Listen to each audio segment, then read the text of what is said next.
Namastê, gente, seja bem-vindo aqui ao Gayatri Astrologia Védica, o canal de astrologia védica.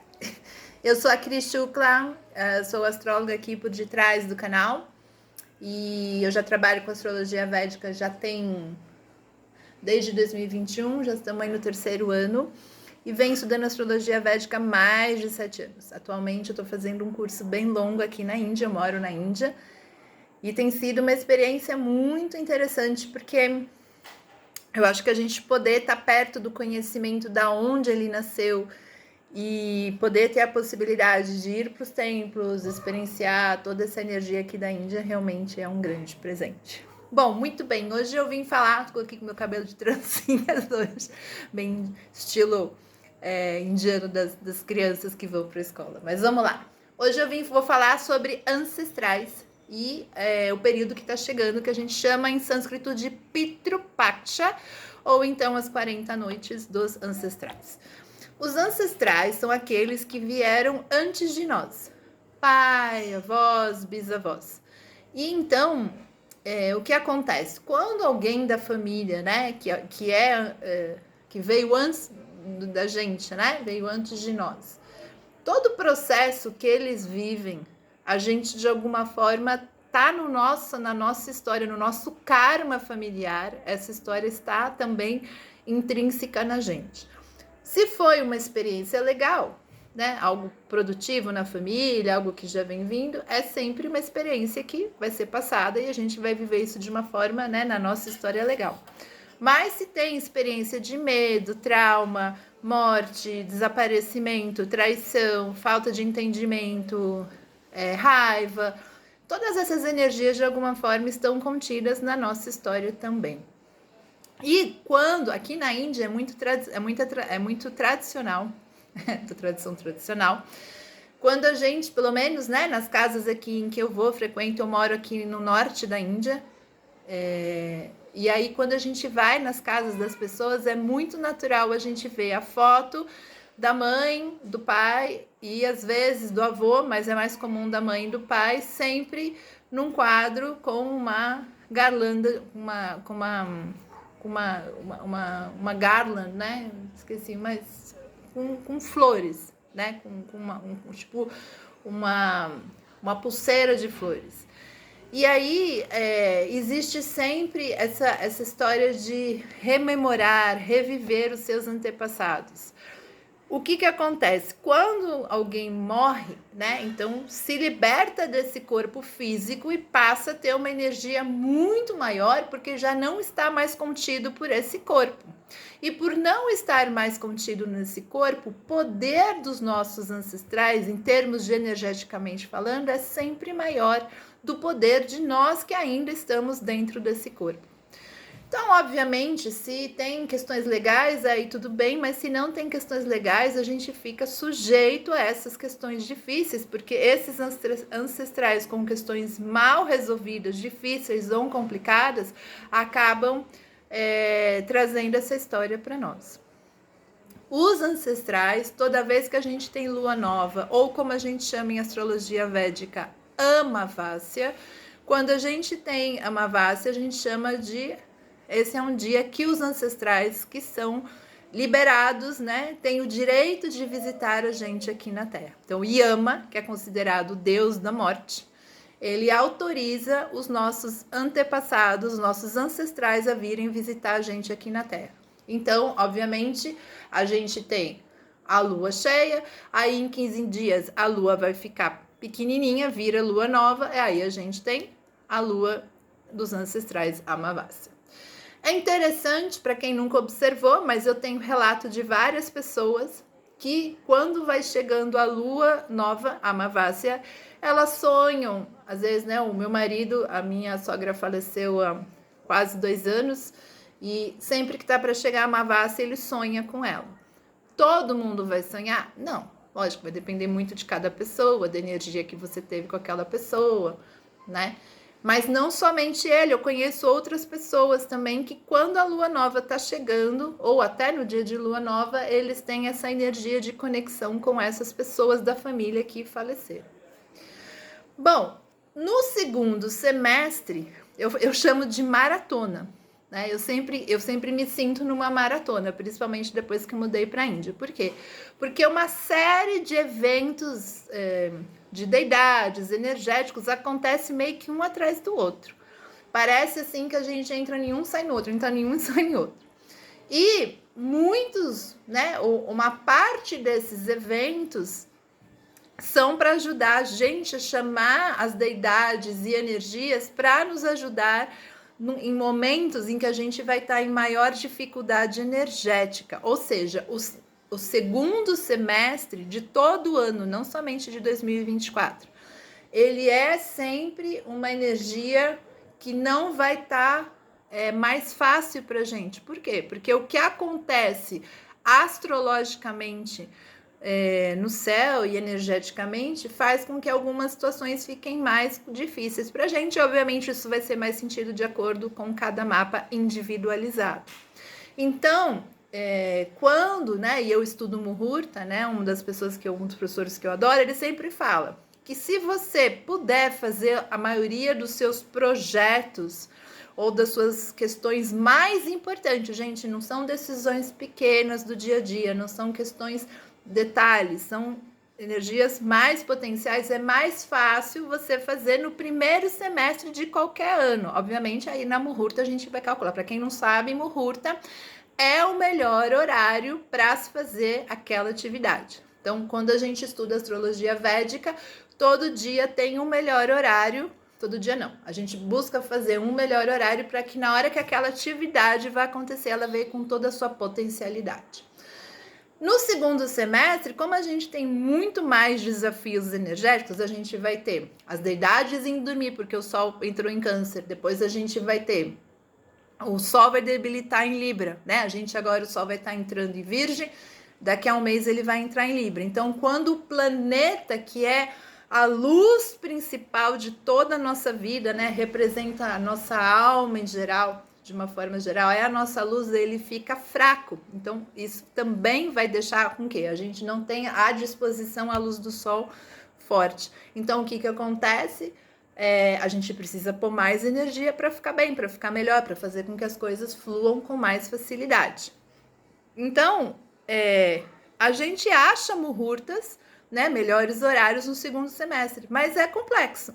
Por quê? Porque a gente encontra Vênus também, a Vênus, que é o planeta dos relacionamentos, ele também dá uma dormida começando a partir do segundo semestre. Lógico que variação de trânsitos de anos muda, mas ele sempre vai estar dando uma dormida, que é Lakshmi. Então eu falo que o segundo semestre a gente tem mais chances das coisas ficarem mais difíceis do que mais fáceis. Obviamente, né? Não que tudo, mas as energias ficam mais complicadas e a gente tem que fazer mais esforço para que as coisas funcionem melhor. Quando, então, vai chegando agora a noite, então a gente está em Ganesha Chaturthi, vai acabar Ganesha Chaturthi, vai entrar um dia de eclipse. Acabando o eclipse, começa os dias dos ancestrais. Eu também vou fazer um vídeo para falar do eclipse.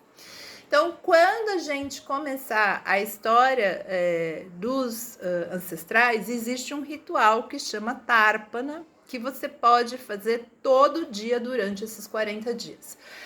Esse ritual, você, por exemplo, então vamos lá. Você tem um templo na sua casa e você tem lá suas deidades, você tem sua imagem, enfim, você tem o seu templo costumeiro lá.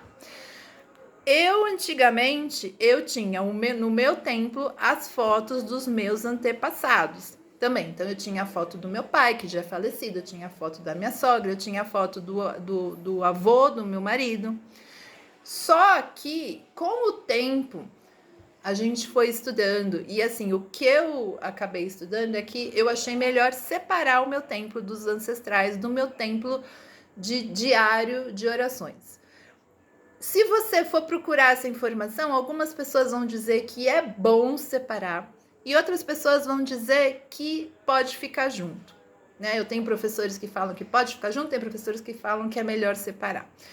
Com o tempo eu achei melhor separar, então você sente aí o que faz mais sentido para você. Então eu tenho um lugar que é o meu templo, onde eu tenho as deidades, né? Eu tenho Kali, eu tenho um monte lá, tem Ganesha. tem Krishna. E aí a gente fez um outro templo que tem os falecidos da nossa família, vamos dizer dessa forma. Então, esse ritual que eu vou ensinar hoje é para fazer durante a época dos antepassados. Você pode fazer esse ritual no seu templo habitual do dia. Então, você pode sentar lá, pode olhar, né, para as deidades, você pode fazer esse ritual lá. Se você tiver um templo à parte para os seus antepassados, então você faz esse ritual lá para os seus antepassados. Então, eu vou dizer assim, você pode fazer esse ritual no seu templo normal, no seu templo habitual ou no seu templo dos antepassados, ou se você põe os dois juntos, você põe lá. Tem pessoas que às vezes, por exemplo, tem só uma foto, né, da pessoa que faleceu. Então, você pode fazer em frente dessa foto também. Você pode pôr nesse cantinho, né? Durante, principalmente, esses 40 dias, você pode pôr nesse cantinho flor. Na verdade, eu recomendo que você sempre esteja, de alguma forma, atuando do lado dessa foto. Então, colocar flor, às vezes acender incenso. Se você é católico, acende vela. Se você faz ritual védico, você pode acender uma lamparina, né? Então, a gente está sempre cuidando. Ai, Cris, não tenho o meu templo habitual, não tenho o templo de antepassado. Então, você pode simplesmente colocar uma foto, né, num porta-retrato, enfim, uma foto em algum lugar. Não é legal cozinha, não é legal banheiro, quarto que dorme também não é legal. Geralmente, toda vez que a gente faz algum cantinho espiritual, esse canto tem que ser num lugar mais, assim, sala, se não pode ser num armarinho da sala, pode ser lá na sua prateleira. O ideal é que não seja nesses locais que eu já falei, tá? Então, você colocou lá a sua imagem ou a sua foto, e aí você vai fazer o ritual nesses 40 dias. Se fala assim, ai, Cris, eu não vou conseguir fazer esse ritual todo dia.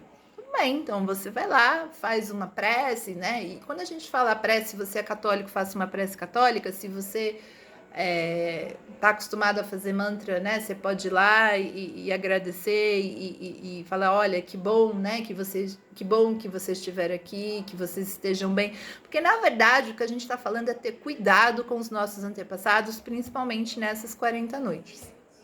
Até tem pessoas que vão lá, né? Quando chega perto do último dia, lá na última noite, coloca uma comidinha ou uma comida que o seu pai, o seu avô, o seu bisavô gostava de comer. Então, a ideia aqui é que você pode, desde uma coisa bem simples, como relembrar os seus antepassados, como falar deles, contar a história deles, pedir que eles estejam bem, pedir proteção, porque, na verdade, o que a gente está querendo fazer é reconectar com eles, né? Ou manter uma conexão com eles positiva. Se você teve algum problema com esse antepassado, então conversa. Né? Eu acho que a intenção aqui é fundamental. Obviamente, os rituais têm todos os seus propósitos e seu lugar, mas a gente também pode lembrar que, né, que a gente conversa, que a gente fala e que a gente cria uma comunicação. Então, a gente relembra todo esse processo. E não é à toa, né, que Halloween, que eles chamam de Dia das Bruxas, mas tem todo um outro contexto. Tem o Dia del Muerto, né, que é celebrado também, acho que no México. A gente tem os dias de finados no Brasil, então não é à toa que essas energias vêm todas durante essa época, né? São todas diferentes linguagens, mas falando de mesmas energias. Bom, então, se você tem o seu templo habitual, se você tem o seu templo lá, o que esse Tarpana, né, esse ritual que a gente faz, ele vai pedir que você tem uma colher. Eu sempre, e o que eu aprendi aqui na Índia é o que a gente usa no templo não se usa em lugar nenhum. Então, por exemplo, se você pegou uma colher da cozinha e trouxe para o templo, agora é só do templo. O copo, só do templo. Por quê? Porque é algo sagrado e que deve ser mantido, lavado e cuidado lá no seu espaço de templo. Para o pessoal, inclusive para o pessoal que tem nakshatra mansões lunares, ou Magha Nakshatra, ou Mula Nakshatra, aí na sua história, em algum planeta, é muito importante essa questão dos antepassados. Esse ritual que eu vou ensinar agora, você pode fazer em toda a Amavasya, ou seja, em toda dia lunar, né, quando a lua está nova. Mas nesses 40 dias, dos antepassados, né, dos ancestrais, você pode fazer ele todo dia. Ele é um ritual rápido. E quando, até hoje, né? Eu tive épocas que eu fiz muito, depois eu parei, depois eu voltei. E toda vez, quando eu começo, é sempre complicado. Por quê? Porque existe uma ordem de coisas a serem feitas, não é do outro mundo, mas como a gente não tem o hábito, então a gente precisa entender a ordem das coisas, falar o mantra e fazer determinadas ações. Então, se no primeiro dia você ficar toda perdida, falar um, tem que ler outro negócio, é super normal e demora para você pegar ritmo, gente. Então, assim, achar que você vai começar qualquer ritual, qualquer mantra, qualquer japamala e vai ser, ó, no primeiro dia, é assim, impossível. O bom é assim, se coloca na proposta, eu vou fazer, né? Faça e vai se ajeitando com o tempo, porque realmente esses rituais demoram, a gente tem que levar uma coisa, tempo de aprendizagem. Então a gente precisa aprender o movimento, a gente precisa aprender o mantra, a gente precisa aprender o que precisa ser feito. Então tá tudo bem, tá todo mundo no mesmo barco. Então você tem lá as suas, até pode deixar um prato aqui embaixo, né? Pode deixar um pratinho lá dentro do seu templo. Embaixo, do lado, enfim, coberto. E aí você pôs a água aqui, né? Água, eu pego água filtrada. E aqui a gente vai precisar do copo, da colher, se for quiser usar um prato para não deixar a água cair no chão. E a gente vai usar semente de gergelim. Gente, gergelim é a energia dos pitres, dos ancestrais. E também a energia de Saturno. Então, quem tá mexendo com energia de Saturno e foi orientado a acender lamparina com óleo de gergelim, né? Eu sempre falo, gente, façam coisas com orientação de alguém, sempre, né? Não assim, eu ouvi, né? Sempre tenho essa orientação. Então, quando a gente acende, né, questões de Saturno, a gente usa muito óleo de gergelim. No caso aqui, a gente vai usar semente de gergelim. Cris, não tenho semente de gergelim. Então, faça sem, tudo bem. Quem tiver, melhor. Então, até o dia dos ancestrais, você tem a chance de comprar. E hoje é muito fácil achar semente de gergelim no Brasil, de preferência a preta, tá? Porque existe a branca, mas a gente quer a preta. Eu não tô com a semente aqui justamente porque vai fazer uma bagunça aqui, mas vai dar para você entender. Então, eu tô aqui com o meu copo. Aqui tem água. Aí eu vou usar a mão direita. Eu venho aqui, a primeira coisa. E gente, quando a gente vai fazer rituais, e eu sempre digo, japamala, oração no templo, o melhor é sempre tomar banho antes. Cris, não posso, não tenho tempo, não vai dar, não vai conseguir. Tudo bem. Então, se não deu para acontecer um banho, lave os pés, lave as mãos e lave o rosto. Mas ir para o templo sem ter lavado ou as mãos, os pés, o rosto ou tomado banho, não é legal, gente. Então, um ou outro. Bom, tomou lá o seu banho ou lavou, você vai pegar, vai colocar um pouco de água na mão e aí você vai lavar e vai jogar para trás. Essa água é só para começar a lavar. E aí, então, a gente vai juntar os dedos assim. Você vai vir aqui, vai colocar a água e a água vai escorrer para frente. Então, como é que você vai, na hora que você vem, é um pouquinho, né, gente? Não é para colocar um dilúvio. Coloca um pouquinho aqui e aí você vai ter lá o seu prato, né? Vai ter um pratinho aqui na frente. E aí você vai falar, isso é para os devas. Então, a gente fala Om Deva Tripyantam, né? Aí eu venho aqui, coloco a água de novo e agora a gente vai fazer para os Saptarishis, né? Que são os 7 sábios. Então, a gente vai fazer Om Saptar Shaya Tripyantam. Om Saptar Shaya Tripyantam. Uma vez só. Então, né? Coloquei a água aqui de novo. Fui. Om Saptar Shaya Tripyantam. Aí agora a gente vai fazer para as deidades e também vai fazer para outros rishis que não são os Saptarishis, que não são os 7 rishis. Só que aí, quando a gente vinha fazendo, a gente colocava a água aqui e ela escorria para frente. Agora a gente vai colocar a água aqui e ela vai escorrer na lateral.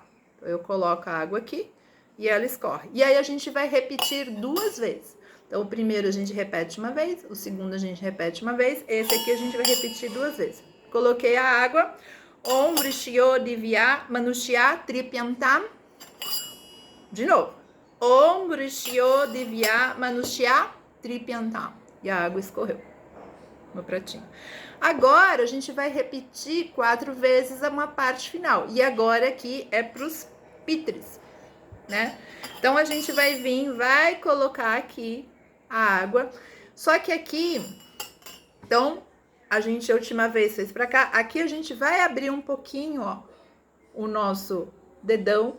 E exatamente aqui, ó, nessa base aqui, nessa base aqui, dedão, você vai colocar a semente de gergelim, um pouquinho, tá, gente? Por quê? Porque a água vai escorrer por aqui agora.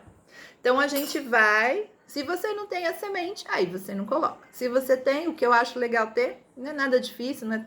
E dá para preparar antes, você coloca um tiquinho da semente aqui, pega a água, colocou lá e agora, né, vai cair por aqui, né? A água vai cair. Eu vou virar e vai cair por aqui. Então, como é que eu vou fazer? Coloquei a água, a sementinha já tá lá. Om pitará tripiantam tepia swadha namaha. Venho aqui de novo, coloco a água, não preciso colocar a semente de novo. Tepia swadha namaha. Coloco a água de novo. Tepia swadha namaha. Água de novo. Tepia swadha namaha. Isso eu vou estar escrito aí no vídeo, tá, gente? Então, eu vou fazer uma recapitulação rápida. E aí, no final, eu ponho a aguinha, sem nada aí, lavo. Lavo, né? Lavo lá no pratinho. Se ficou alguma sementinha na mão, aí você tira. Se as sementinhas, obviamente, caíram no prato, você nunca joga no lixo, gente. Coisa de ritual nunca se joga no lixo. Onde você vai colocar? Na plantinha, no jardim. Pega lá o seu pratinho, vai lá no vaso e põe lá a aguinha. É um tiquinho, gente, né? Vai ser um tiquinho de semente, um tiquinho de água. Então, voltando, vamos recapitular. Vou começar o ritual. Tomei meu banho, lavei meu rosto, lavei meu pé, sentei na frente do meu templo. Peguei a minha água limpa, né? Meus utensílios são somente para o templo agora. Coloquei a água, vou começar. E aí eu faço Om Devar Tripiantam. Coloco a água de novo. Om Saptarshaya Tripiantam. Agora 2 vezes. Coloco a água de novo, vai sair pela lateral. Om Rishyo Divya Manushya Tripiantam. Om Rishyo Divya Manushya Tripiantam. Agora, abre aqui o dedinho, coloco as minhas sementinhas de gergelim, coloco lá. Om Pitará Tripiantam Tepia Swadha Namaha. Até eu tô do lado. Colocou um pouquinho de água. Tepia Swadha Namaha. Tepia Swadha Namaha. Tepia Swadha Namaha. E aí, lava a mão. Pronto. Tarpana, como a gente chama, feito. Você pode fazer isso nos 40 dias para os ancestrais. E depois que acabar esses 40 dias, você faz na lua nova. Toda lua nova você pode fazer. Esses rituais, esse ritual é um ritual, é o ritual mais simples de Tarpana. Se você der uma procurada na internet, você vai ver rituais muito mais complexos que esse. Eles vão usar, às vezes, açafrão, vão usar semente de gergelim, vão usar, de repente, até o óleo de gergelim.